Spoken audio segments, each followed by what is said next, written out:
Hi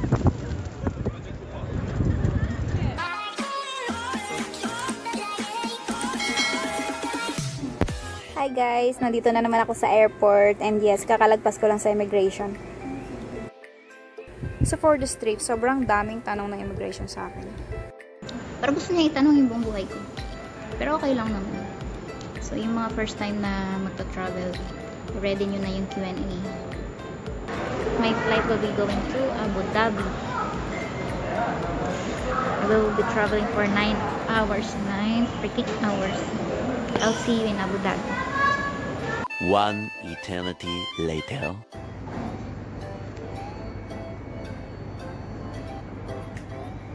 So guys, nandito na ako sa Abu Dhabi. Nandito ako sa gate 20. Tapos pagtingin ko sa boarding pass ko, hindi pala 20 yung gate ko. Dapat pala 05. But hanapin ko muna yung gate ko. Baka maiwanan ako.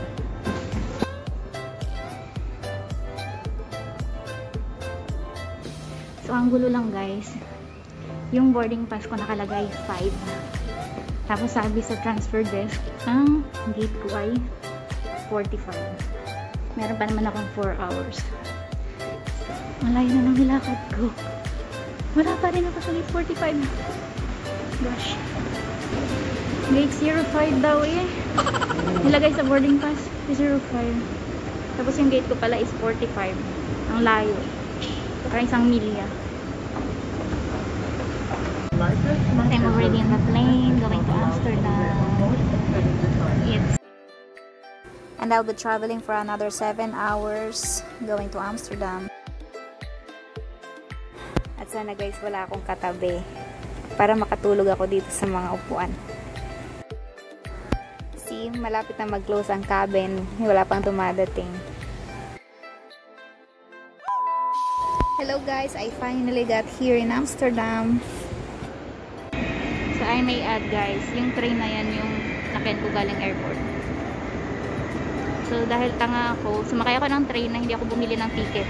So hindi ako makalabas. Nakailang pa ulit-ulit ako umakyat dun sa may platform para lang makalabas ako. Hindi na lang may tumulong sa akin. Hindi ako pinagbayad. Kala ko ikulong na ako. Several bad puns later. Guys, andito na ako sa hostel. Tingnan nyo yung hagdan nila. Ang tarik, walang elevator. Usual daw talaga to sa Amsterdam na wala silang elevator, old style. So guys, finally nakapag-settle na ako sa hostel. Dito pala ako nag-i-stay sa may malapit sa Amsterdam Central. So this is around 5 minutes walk from the metro station. And I'm staying in this hostel. See guys. The next day. So guys, good morning. It's 6 in the morning. 2 tao lang yung nakita kong naglalakad. May jet lag ako. Nagising ako ng 4 AM. So siguro mga magtatanghali na siguro sa Pilipinas. Maganon pala yung tram nila dito. So ayun, tinanggal ko na yung face mask ko kasi hindi na naman ako makakita. O ganitong panahon pala, hindi posibleng magsalamin ka tapos naka face mask. Kahapon, kunting hinga ko lang, yung salamin ko pulos moist na. Tapos may hawak pa akong maleta, may hawak akong payong, hindi ako makapaglinis ng salamin ko. Umulan kasi kahapon. Nakarating na ako sa Amsterdam Central. So ito yung Lovers Cruise nila. Ito yata yung kanal na nagpi-freeze kapag sobrang lamig. Oh, that's good. Oh, itong lugar na to, dito ako tumambay kahapon kasi naliligaw na ako. Hindi ko alam kung saan ako pupunta, tapos wala akong internet. Buti na lang yung mga napagtatanungan ko dito, napakabait talaga nila, lalo na yung mga black. Karamihan sa nakikita ko nagbabike. Ang dami nilang bike dito. Guys, tingnan nyo. Hindi naman ako marunong magbike. Good morning guys. Papunta na ako dun sa Waterloo.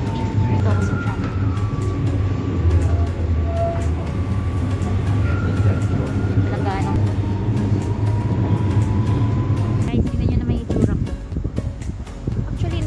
required magmask sa sa labas. Tatanggalin ko na lang muna yung mask. Babalik ko na lang kapag sakay na ako ng tram. Yung turista mag-isa, guys. Wanna join me? So guys, nandito ako sa Waterloop na yan. Hindi ko alam kung tama yun.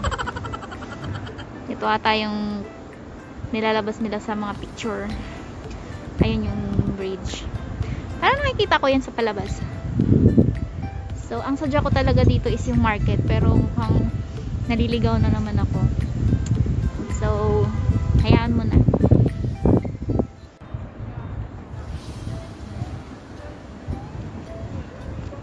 As you can see guys, medyo kukunti lang yung mga tao because I'm traveling in time of pandemic.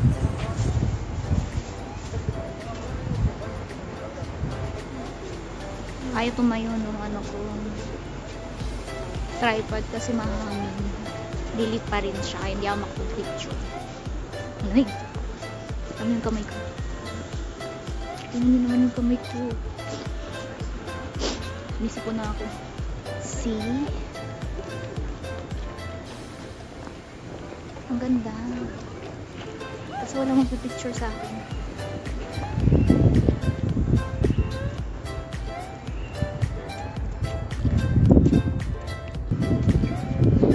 Nasaan kaya yung red light?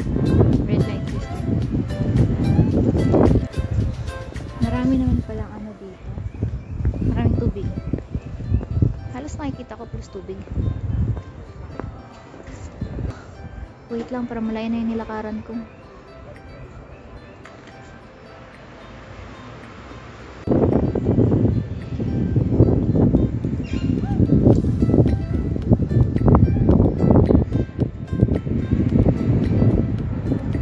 Ang pangalan ng street na to ay Zwaninborg Wall.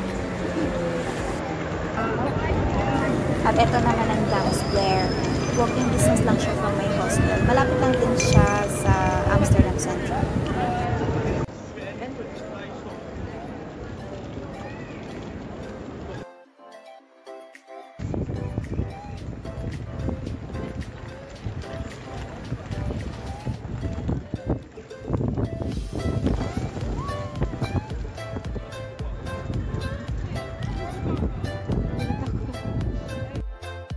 Three hours later. So guys, andito na ako. Nakasalampak sa higaan ko. Ang lumig sa labas ko. Ang kapal na itong jacket ko. Tapos naka-turtleneck pa ako. Hindi ako pwede sa ganito. Okay na pala sa akin yung Pilipinas. Naka-hostel pala ako. Wala sila dito. Nagsialisan sila. Nandito ako sa taas. So ito na nga guys. Lalabas na naman ako. May additional na ako kasi kanina naninigas yung mukha ko. Hindi ako makaan. Meron ka pupunta ang red light.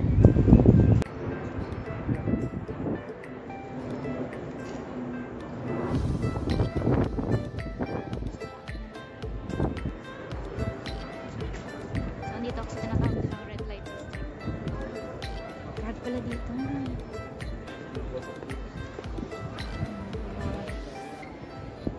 Ligaw daw kasi.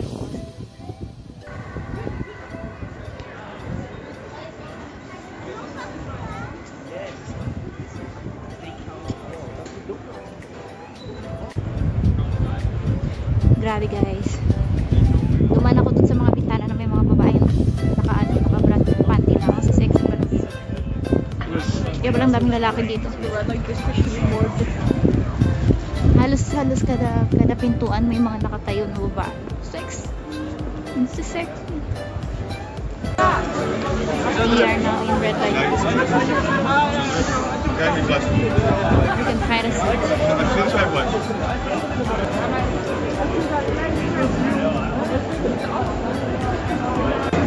So nakainom na ako ng isang basong. So nalalasing na.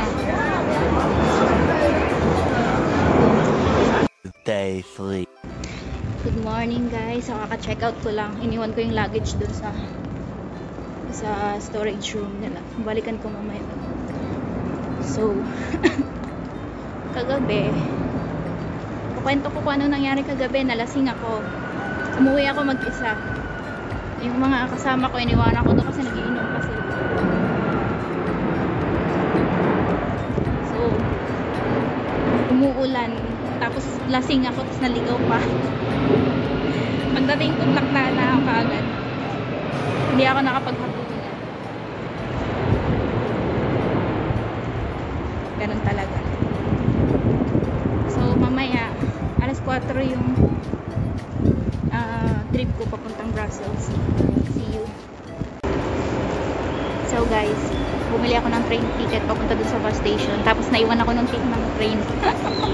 Ano kasi, minuto lang yung pagitan. Pero nakakita ko, ang bilis ng takbo ko, wala. Naiwan pa rin ako. Antayin ko na lang yung 10 minutes next. Ito ata papunta din dun pero hindi sinasabi ng Google eh. Tingnan niya yung train station nila guys. Ang daming platform. Ayun, kanya-kanyang platform yan. Yan. So sa haba ng tinakbo ko na iwan. Pero marami silang train. Hindi lang naman isa. Merong minuto or every 5 minutes. Naiwan nga lang talaga ako. So lesson learned. Naguguluhan kasi ako dito sa mga station na sobrang dami lang station. Hindi kagaya sa atin na isang station lang yung dinadaanan. Kanila iba-iba.